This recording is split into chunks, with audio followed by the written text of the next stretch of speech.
Hello, everybody, and welcome back to Almost Game Day. As always, I'm your host, Sean Green. Thank you for coming back. I really appreciate it. This week, we have a bunch of stuff to talk about. Obviously, last week was my Gus Malzahn special. We had a great conversation about basically UCF's new football coach and everything that entails with that. But this week, we've got a wide range of sports to talk about. And first, we're talking about NBA All-Star. Obviously, it just got announced, the reserves, the starters, all that good stuff, and when All-Star is taking place. And there's a lot of questions. A lot of people, like I said a couple weeks ago, are upset that All-Star is even happening. Because again, there's much more serious issues going on than an All-Star game. I think a lot of the players wanted rest. A lot of the players wanted to take that time off to spend with their families. But the NBA decided we're going to have an All-Star game. Now, the NBA is throwing money at some very good causes to do this All-Star game, so there is a bright spot in this whole event. But now that it's going to happen, why not discuss it? So we're talking basically the snubs, and who better to do that with than Tyler Caron. Tyler, first time on Almost Game Day, thank you so much for coming on. How you doing, man? Sean, it's great to be here. Like you said, first time on Almost Game Day. It's a pleasure. It's a great show. So, again, we're talking NBA All-Star, and I think there's a lot of question marks. Obviously, a lot of fans were mad that this was even happening. But now fans are kind of upset because there was a couple players snubbed of an All-Star berth. Now, there's a couple players we'll get into that we think are very deserving of this honor. But in the West, let's go to the West first. Who is one player that you think deserved to make the team and just didn't make the cut? Specifically in the West, I think you got to start with Devin Booker. And now after him replacing Anthony Davis, he is getting there. He will be playing in the All-Star game, but I think he's the guy that deserves to be there from the get. I don't think he should be a replacement. He should have been there all to start with. So, and you look at guys like Chris Paul, his teammate in Phoenix. If Chris Paul wasn't this Hall of Famer, then he would not be in that game. The stats don't lie. He is not an all-star player, but he's Chris Paul, future Hall of Famer, best buddies with LeBron. He's going to make that game.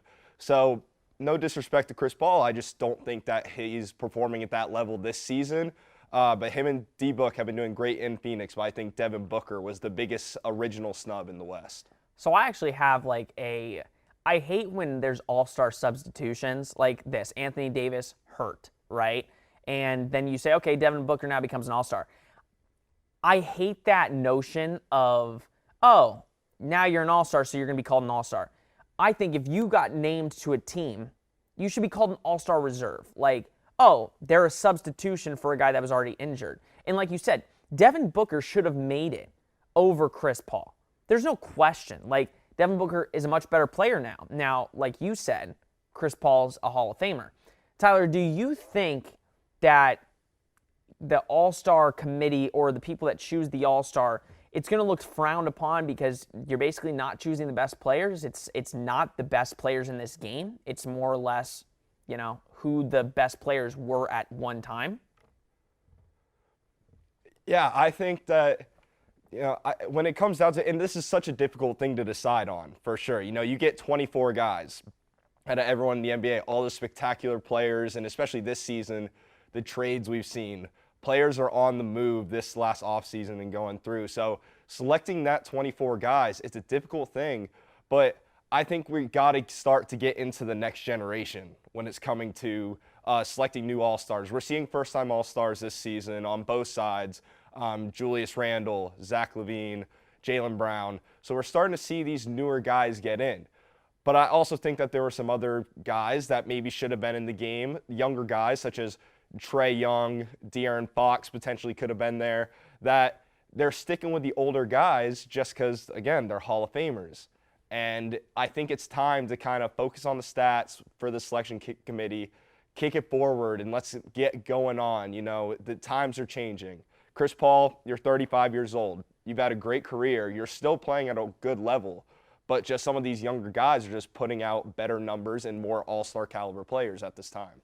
Yeah, I don't think if you're not the best player on your team, I don't think that you should, make it. Chris Paul, I think many NBA fans agree he shouldn't have made it over Devin Booker. But luckily, two Phoenix Suns will be representing Phoenix in the All-Star game.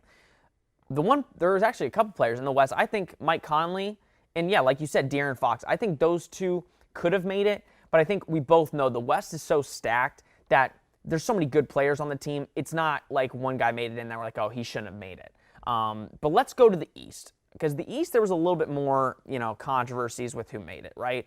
The list came out yesterday. Tyler, who's the one guy, or you could say a couple, who's a couple guys that you think deserve to be in, but they got snubbed? Could you repeat that, Sean? I'm sorry, I had a difficult time hearing. No, yeah. Who do you think in the East is some guys that deserve to make it on this All-Star team, but they just got snubbed? Oh, absolutely. So I already kind of mentioned it. Trae Young, dude's putting up great numbers. 27, nearly 10 assists. And, you look at Atlanta doesn't have an all-star in this all-star game. Trae Young definitely would have been that leading guy that if they had one, it would be him. And I think some of that comes down to the team's overall record. They're under 500, but in the East, there's so many teams that you have 4 teams over 500, and the rest are all kind of, right around there. So I think you look at that record, and it hurts Trae Young's chances of making the game. But also, then you look at a team like Boston, who made 2 All-Stars in Jaylen Brown and Jason Tatum. And I think they both deserve to be in the game. But Atlanta just beat them twice out of 3 games in the last week and a half. Trae Young dropped 30 in all those games. So I think that you look at the record and the overall stats, and, there's just got to be a balance there. But yeah, Trae Young is definitely my biggest guy. I know Domantas Sabonis, you're high on him. Definitely could have potentially have been there, but when it comes to big men in the East, I think they got it right with Joel Embiid and Vucevic. Yeah, no, Vooch, hands down. I will speak so highly of this guy. He deserves to make the All-Star team. He's probably, if you look at all the players in the NBA, he's the most underrated player. And if you don't think that, he's the most underrated big man. The guy is consistently good. But I think we can both say, I think you brought it up, I think Domantas Sabonis should have made the All-Star team. And somebody, John Whitley, is probably not going to love this, but Ben Simmons. Tyler, do you think Ben Simmons should be an All-Star? I think Ben Simmons is an unbelievable talent. I really do. He's nearly 7 foot, running point guard. His numbers, again, they're numbers that you look and they're not jumping out at you. But I think his impact, that's where Ben Simmons really comes alive. You look, he's the next kind of coming of LeBron's style of just unstoppableness. He's still progressing. He's still very young. I'm okay with Ben Simmons being here. Whether, I'm up for debate for if he deserves to be there or not. Like I said, I'm okay with it, but I could be swayed depending on argument, especially that's where Trae Young comes into play. That's a potential spot for him. But I'm okay with Ben Simmons being in the All-Star game right now. Luckily, John Whitley's not here, so when we're talking about debate, I can easily tell you why Ben Simmons does not deserve to be an All-Star. You said stats alone. If you look at stats are very important. I don't care what your team record is. I don't care about any of that stuff. Basketball is a team game, but stats do matter. Ben Simmons, I don't think anybody is saying that Ben Simmons is not an unbelievable talent, but you said Trae Young. Trae Young's stats are 1,000 times better than Ben Simmons, a complete player. Ben Simmons is not a good offensive player, and we get it. He's still young, but he's been in the league for a good chunk of years. It's kind of like Aaron Gordon when people say, oh, Aaron Gordon, his offense will get progressively better. A lot of people were saying he's the next Paul George. He's never taken that leap to become an elite scorer. Ben Simmons is that same way. Great defender, great playmaker, but he's not good on offense. I don't think that warrants a playoff berth, or not a playoff berth, an all-star berth, compared to a guy like Trae Young or Domantas Sabonis, who are both good on the offensive, defensive end. Trae Young has actually improved a lot on defense this season. He was very bad last season. But I think we can both agree that Ben Simmons' stats are just not as good as a Trae Young's or a Domantas Sabonis, no? I could agree with that for sure. And I think when it comes to the All-Star game, I think Trae Young personally would have been more exciting. I kind of wish that Trae Young was in there just from a fan's perspective. And but again, in the end, Ben Simmons is there. His defense definitely contributed to that. He's kind of like a Rudy Gobert guy. Rudy Gobert in the All-Star game this year, averaging 13, 13, and 3 blocks a game. So a lot of it comes on the defensive end with that. 13 rebounds, 13 points. The 13 rebounds is great. I believe it's 3rd in the league right now. Ben Simmons kind of has that trait to him as well, just getting in based off his defense and what he brings to his team. And I think we both know defense is so important in the All-Star game. So defensive players are always looked at for these type of games. Tyler, thank you so much for coming on. Up next, Alex Funderburke joins me to talk about the New England Patriots. I know, crazy, right? What do the Patriots have to do this offseason? There's a bunch of questions. Stay tuned to Almost Game Day.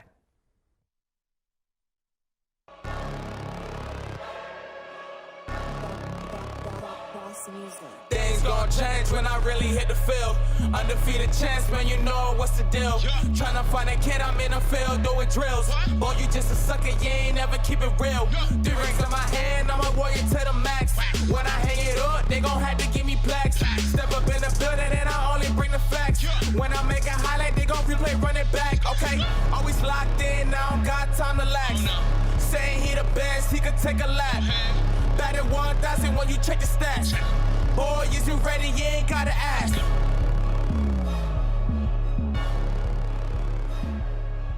Welcome back to Almost Game Day. Like I said, I have Alex Funderburke joining me right now. Alex, how are you doing? I'm doing great, Sean. First time on Almost Game Day. I'm excited. Yeah, so let's talk about it, shall we? I know, trust me.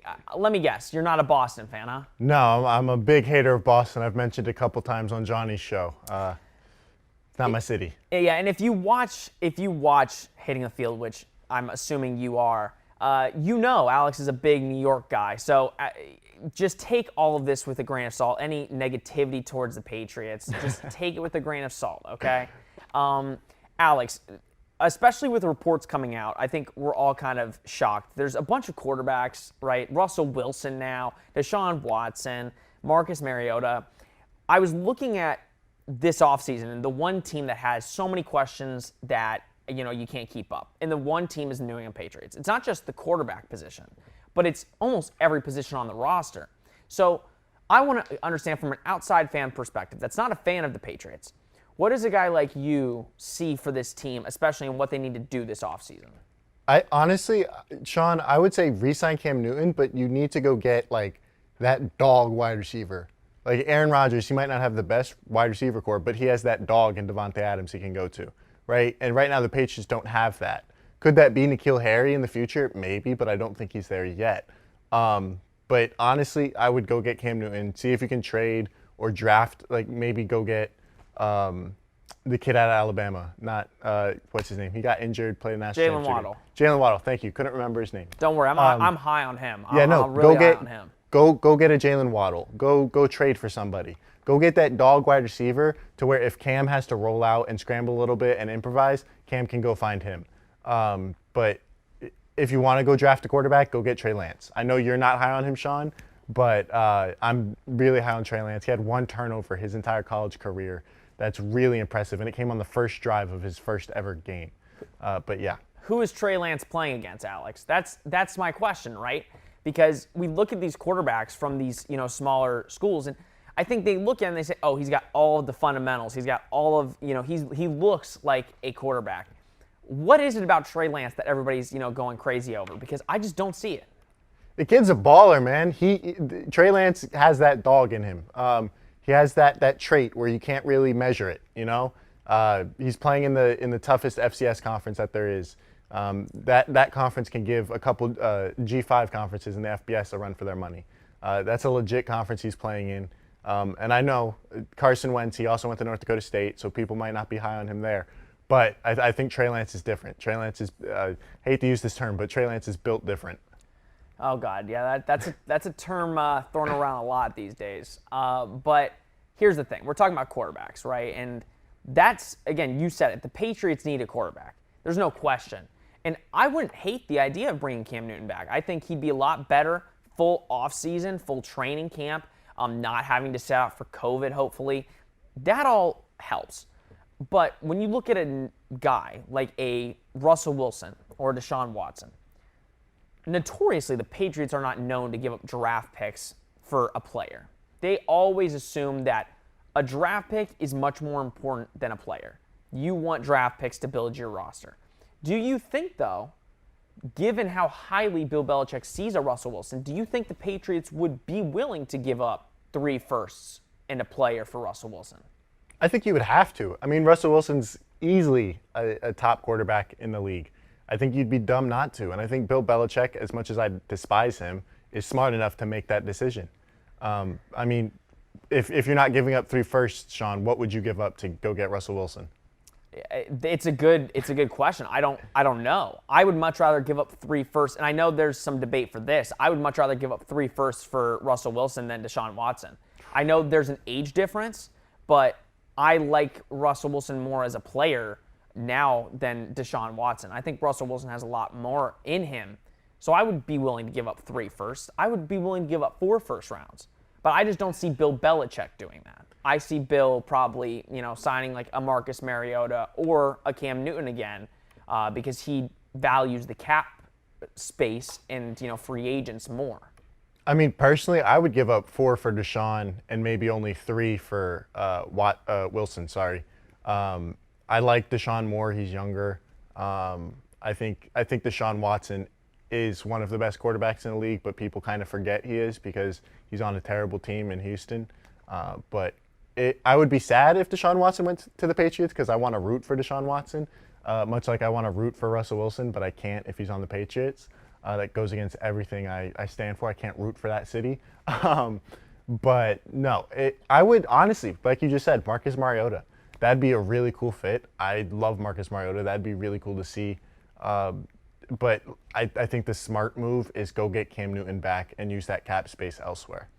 And I think that's the one thing. A lot of Patriots fans, there's so many questions, and we're talking about it right now. But if you go get a guy like Marcus Mariota, and the Patriots have like the 3rd most cap space in the league, are you really going to entice a wide receiver or a tight end to come to play with Marcus Mariota? And on top of that question, Alex, seeing how Cam Newton played last year, do you think bringing Cam Newton back would entice free agents from wide receivers, running backs, tight ends? Do you think that would entice people to come play for the Patriots? I don't know if Mariota would necessarily entice a big-name player, big-name wide receiver, tight end to come. But I think Cam Newton will. Did Cam Newton have a down season last year? Obviously, yes. But that's still Cam Newton. That's still a Heisman winner, an MVP. He went to a Super Bowl. That's still Cam Newton. That he's a superstar no matter what he did on the field last year. And I think players will want to play with him because from everything I've heard about him recently, he's a great teammate, right? So if you can get Cam Newton, guys are going to want to come play with him. Well, what happens if Jimmy Garoppolo is not a 49er anymore? Is that a revitalized career moment for Garoppolo to come back to the Patriots? Or do you think Garoppolo is what he is and it's not going to change? I mean, as much as I want Garoppolo to be successful, it's another FCS quarterback. He went to Eastern Illinois. I think he is what he is. I think the only way he's going to have success is on the back of a great defense and a good running game. And yeah, the Patriots do have a great defense, so maybe that could work. But I don't think he's going to be a winner because of himself. Like guys like Russell Wilson or Aaron Rodgers, they can go win a game for themselves. Jimmy G seems like someone who needs a defense and a running game in order to win. So let's say this. Let's say the Patriots, let's take out the quarterback. Let's say the Patriots get the skill players that they want, right? They get a good wide receiver, number 1 wide receiver. Let's say they get a Hunter Henry from the Chargers. And, let's say they keep Cam Newton. What are the Patriots looking like next year? Is it a playoff berth? Is it, a divisional round berth? What is that in the eyes of you? It's going to be tough because the AFC is stacked, man, and that division itself is pretty stacked. Are they though? Is the AFC that stacked? Like, let's be real here. Nah, I think so. I mean, you got the Bills, you got the Chiefs, you got the Ravens, you got the Browns. Like, sorry, that division specifically is really just the Bills, but the AFC as a whole, like I just said, you got the Ravens, you got the Chiefs, you got the Browns. That division is really good, and the Steelers, who knows what's going on there? If they can get rid of Big Ben, I think they'll be good. But that division, I think the Dolphins are going to be a lot better. With Tua at the quarterback? Yeah, I'm a Tua believer. I know I'm not normally a believer in Alabama quarterbacks, but I do believe in Tua. I think give that kid time, and he's going to be special. But if they go get a Hunter Henry, get Cam Newton, maybe second, I could see them coming in third because I do think I'm a Dolphins believer. I know it's probably going to bite me in the butt eventually, but I believe in Tua.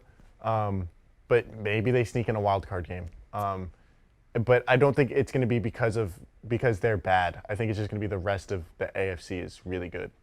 We'll see. The Patriots have a lot of questions. There's a lot of things that need to be answered, and we're going to find out pretty quick. The draft's coming up, free agency.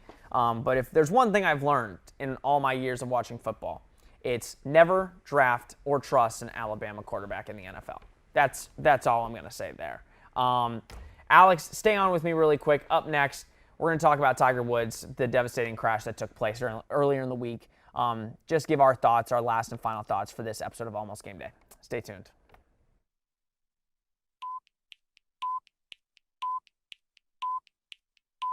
I'm in charge of the meeting this week. So you know what we're going to talk about?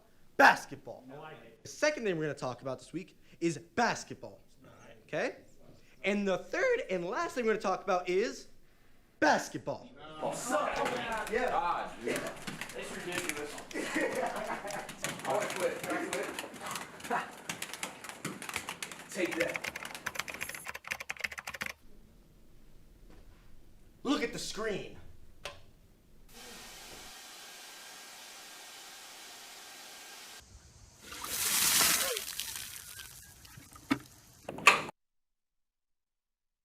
What are we talking about this week?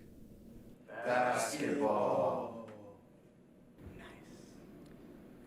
Welcome back to Almost Game Day. Like I said, devastating crash took place earlier this week with Tiger Woods, legendary golf player. It's really sad. It was really sad to see the news. It was shocking. I think it caught a lot of people by surprise. Kobe last year, that took the world by storm. And I think when people saw that morning with Tiger, it was that same sort of feeling. You didn't have a lot of information. You had no idea what was going on. And it was a really scary moment. Luckily, we've had some updates that it wasn't life-threatening. He did have surgery. His legs, I don't know exactly what the surgeries were on, but they were very serious leg injuries. And I saw a lot of people going into, Tiger's career. And it was the same day it happened. And they were going into, Tiger's career, all this, all that. I was very shocked because something like that happens. And I feel like we're all human beings. And we have to really think, was that the smartest thing to talk about? Would you really want to turn on the TV and hear about Tiger's accomplishments when his family is scared for their father or their husband or their son? So I wanted to bring on Alex again. Alex, this month, it's a month to celebrate black athletes, black people.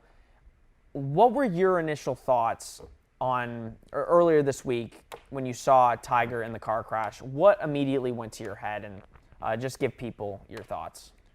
I mean, right away, like we were here, Sean and I were here in the studio on Tuesday, and Sean read us the news, and instantly my heart kind of sank.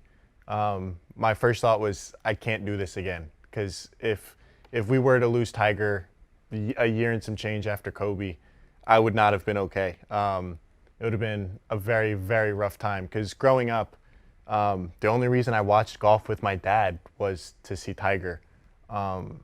To see a black guy in a sport that's not run by black people, it's a predominantly white sport, dominate the way he did. It was inspirational. It helped me get into sports more than anything. And I remember going to a tournament a couple years ago, and I screamed "Beat Navy" at Tiger because he's also an Army brat like I am. And he came over, he fist bumped my dad and I. Like Tiger has always been that dude. For me, growing up, it was Tiger, it was Jeter, and it was Kobe. Those are my three guys, right? So instantly, my heart sank. But I'm glad he's doing better. The injuries were not life-threatening, but you instantly think the worst, especially after a year like 2020. Sports is such a universal language. Everybody speaks and talks sports. You don't need to know somebody. You could just meet somebody that same day and start talking about golf or football, and you'll act like you've known that person for 20 years. There's certain players, though, and there's certain people in the sports world that are bigger than the sport. Tiger Woods is one of those people. Nobody was thinking about golf. People were talking about Tiger. I think there's only a couple other people that you can really say that about. Michael Jordan, Tom Brady, Serena Williams. They transcend the game. So, Alex, and you said you didn't watch golf before Tiger. And I could probably say many people didn't watch golf before Tiger. Tiger Woods transcended the game into something much greater than the actual game. So, what does that say about Tiger as a person? And what does that say about Tiger as an athlete? I mean, Tiger is like the definition of greatness. I mean, if we want to talk about his golf career, he's easily the best golfer of all time. I know Jack Nicklaus is up there, but he opened doors for so many people that look like me or look like Tiger that probably would have never cared about the sport of golf to begin with. That he's a trailblazer, and I think that's why he transcends sports. Because to see every Sunday, you know, that those black pants and that red polo with the black hat, like, it's iconic. You just know that's Tiger Woods' look. And he opened so many doors for people that look like me to get into golf. And I think without him, or like with tennis, like you mentioned, Serena Williams, without a Serena, without a Tiger, so many black kids would not care about those sports. But because of them, they do. I just want to say prayers from everybody here at Hitting the Field Network go out to Tiger, his family, everybody that cares about Tiger Woods. I hope and pray that, especially in the coming weeks and months, I hope that you watching will not worry about, will Tiger play golf again? How is he going to look? I don't want to really see any of that. Alex, do you agree with that sentiment? No, 100%. Like, this is bigger than golf. The people who were speculating about why he crashed or how he crashed or what got hurt or will he play golf again on Tuesday, that really, really upset me. Yeah. Like, let's make sure he's okay. Let's focus on his recovery. And prayers out to the family, prayers out to Tiger. And if you do golf again, that's cool. But if you don't, like, I just want you to be okay. Yeah, we need to worry about the human first. Sports, I told you, it's a universal language. But this is bigger than sports. He is a father. His kids want their father home. So luckily, it looks like everything's good. And let's focus on his recovery and send our prayers that way. But with that being said, thank you for tuning in to Almost Game Day. We really appreciate it. Come back next week, per usual. And we'll see you next week. I'm Sean Green. Have a good day.